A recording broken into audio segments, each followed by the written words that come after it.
Hello students, welcome back to my YouTube channel. बेटा आज हम डिस्कस करेंगे रेशियो एनालिसिस में जो नई रेशियोज इंट्रोड्यूस की है सीबीएसई ने। And hopefully it is being expected कि ये रेशियोज तो एग्जाम में पक्का आएंगी ही नहीं। तो सबसे पहली रेशियो जो हमारे पास है वो है सॉल्वेंसी रेशियो।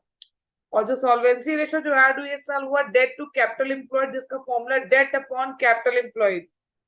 डेट का दूसरा नाम क्या है? Non current liability. और नॉन करंट लाइबिलिटी में हमारे पास क्या आता है? Long term borrowings and long term provisions.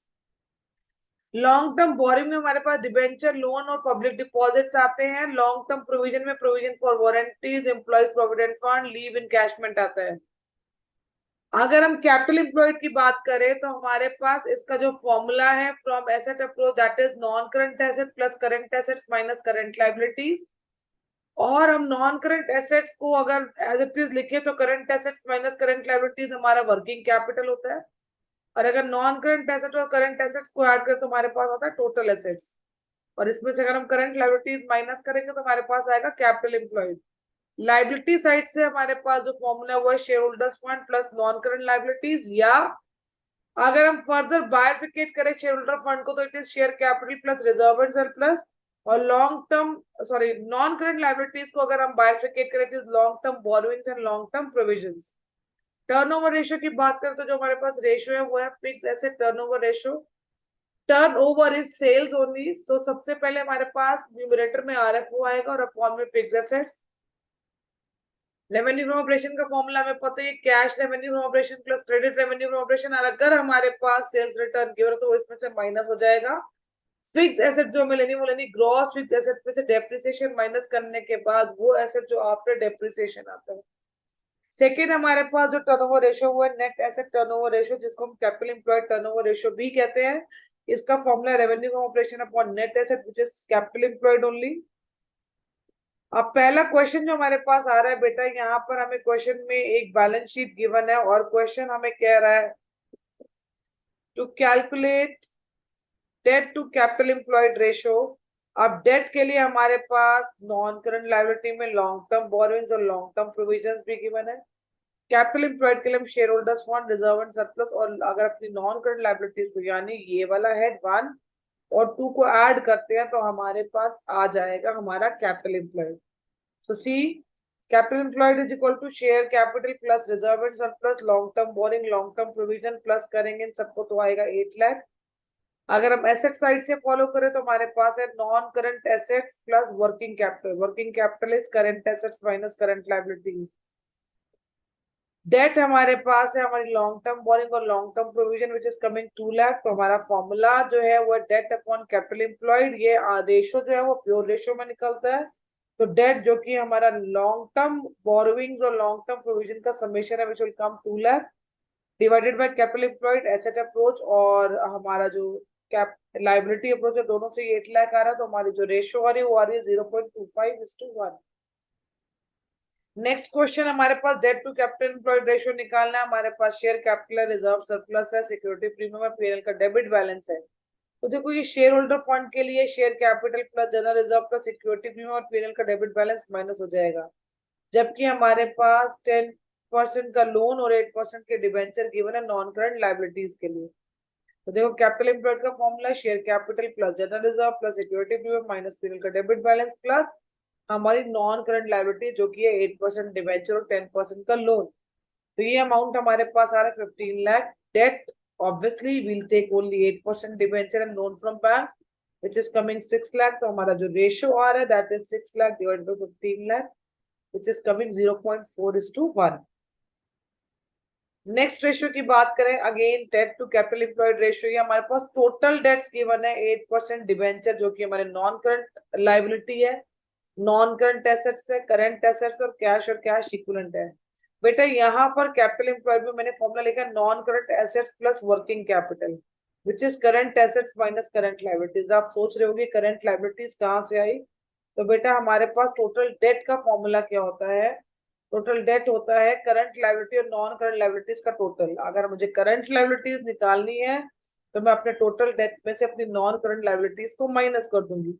वो माइनस करके मेरे पास करंट लायबिलिटीज आ रही है 40,000। वो 40,000 अगर मैं यहाँ सब्ट्रैक्ट करती हूँ तो मेरे पास कैपिटल एम्प्लॉयड आ रहा है 12 लाख। नॉन करंट लाइबिलिटी में हमारे पास सिर्फ एक ही लाइबिलिटी है विच इज 8% डिबेंचर। अब again we have to solve it. 3,60,000 का हमारे पास हमारा डेट है, जबकि हमारे पास कैपिटल एम्प्लॉयड है 12 लाख, तो हमारा आंसर हो रहा है 0.3:1। Next ratio fixed asset turnover ratio. यहाँ पर हमें ग्रॉस वैल्यू गिवन है प्लांट एंड मशीनरी की, यानी हमें डेप्रिसिएशन माइनस करना पड़ेगा। हमें इनटेंजिबल एसेट्स भी गिवन है, और यहाँ आप देख सकते हो हमें inventory turnover ratio, average inventory और ग्रॉस प्रॉफिट गिवन है, यानी यहाँ पर हमें आरएफओ निकालना पड़ेगा।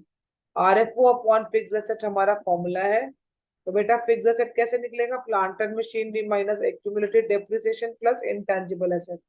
तो मेरा डिनोमिनेटर तो निकल गया 6 लाख। अब हम अपना आरएफओ कैलकुलेट करेंगे। आरएफओ के लिए पहले मैंने फॉर्मूला यूज किया, inventory turnover ratio is equal to cost of revenue upon average inventory. अब मुझे यहाँ पर इन्वेंट्री टर्नओवर रेशियो गिवन है 5 और एवरेज इन्वेंट्री गिवन है 7,20,000, तो ये क्रॉस मल्टीप्लाई हो जाएगा और कॉस्ट ऑफ रेवेन्यू आ गया 36 लाख। अब मेरा जो ग्रॉस प्रॉफिट है वो 20% है हमारा कॉस्ट का ही, और अगर मैं कॉस्ट में अपने ग्रॉस प्रॉफिट को ऐड करूंगी तो मेरा रेवेन्यू आ जाएगा विच इज कमिंग 43,20,000। और जब मैं इस आरएफओ को अपने फिक्स एसेट से डिवाइड करूंगी, मेरे पास फिक्स एसेट टर्नओवर रेशियो आ जाएगा 7.2 टाइम्स। नेक्स्ट मुझे net asset turnover ratio calculate करना है। नेट एसेट यहाँ पर कैपिटल एम्प्लॉयड है, हमें plant and machinery, goodwill, non current investments, inventory including loose tools given है, ट्रेड रिसीवेबल, कैश और cash equivalent, trade payables, cost of revenue from operation, cost of sales जिसे हम कहते हैं गिवन है 12,80,000, और ग्रॉस प्रॉफिट गिवन है 25% on cost. तो बेटा हमारे पास formula net asset turnover ratio का RFO upon net assets that is capital employed. Capital employed कैसे निकलेगा? Non current asset plus working capital. तो नॉन करंट एसेट हमारे पास है plant and machinery, intangible assets, non current investments, और हमारे पास working capital में अगर हम बात करें तो हमारे पास करंट एसेट है 1,50,000, ट्रेड रिसीवेबल है 1 लाख, प्लस 40,000 का कैश और कैश इक्विवेलेंट है। इन तीनों को प्लस करेंगे तो वो आएगा 2,90,000। इस 2,90,000 में से अगर मैं अपनी करंट लाइबिलिटी के 30,000 माइनस करूं तो मेरे पास करंट लाइबिलिटी माइनस करने के बाद करंट एसेट में से जो वर्किंग कैपिटल आ रहा है वो आ रहा है 2,60,000। अब मैंने अपनी नॉन करंट एसेट्स में अपना वर्किंग कैपिटल एडजस्ट किया तो मेरे पास कैपिटल एम्प्लॉयड आ रहा है 5 लाख। अब आरएफओ का फॉर्मूला के कॉस्ट में अगर हम अपना ग्रॉस प्रॉफिट ऐड कर दे तो हमारा आरएफओ आ जाएगा। अब बस आरएफओ को हमें डिवाइड करना है अपना कैपिटल एम्प्लॉयड से, हमारा आंसर आ जाएगा यहाँ पर 3.2 टाइम्स। आई होप ये क्वेश्चन क्लियर है। टर्नओवर है इसलिए आंसर टाइम्स में ही आएगा, हमें ये जरूर ध्यान रखना है when we are solving questions. Next again net asset turnover ratio है, हमारे पास शेयर कैपिटल है, जनरल रिजर्व है, पीएनएल का डेबिट बैलेंस है, लॉन्ग टर्म बोरिंग है, लॉन्ग टर्म प्रोविजन है, करंट लायबिलिटी है, करंट एसेट्स है, again cost of revenue given है, पर अब की बार जो हमारा ग्रॉस प्रॉफिट है वो आरएफओ पर है ना कि कॉस्ट ऑफ आरएफओ पे।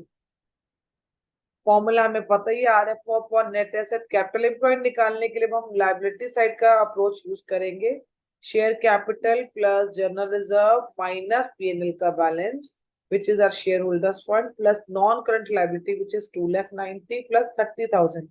इन्हें एडजस्ट करेंगे तो हमारे पास 8 लाख का कैपिटल एम्प्लॉयड आ रहा है।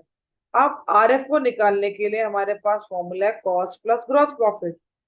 आरएफओ में पता नहीं तो हमने उसको एक्स एज्यूम किया, हमारा जो प्रॉफिट है ग्रॉस प्रॉफिट वो भी आरएफओ का 25% है। I hope now you can calculate the value of x, और एक्स हमारा रेवेन्यू फ्रॉम ऑपरेशन है which is coming 40 lakh.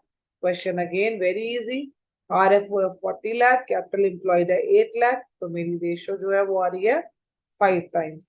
So these are the questions which can come in an exam related to debt capital employed or fixed asset turnover ratio or net asset turnover ratio.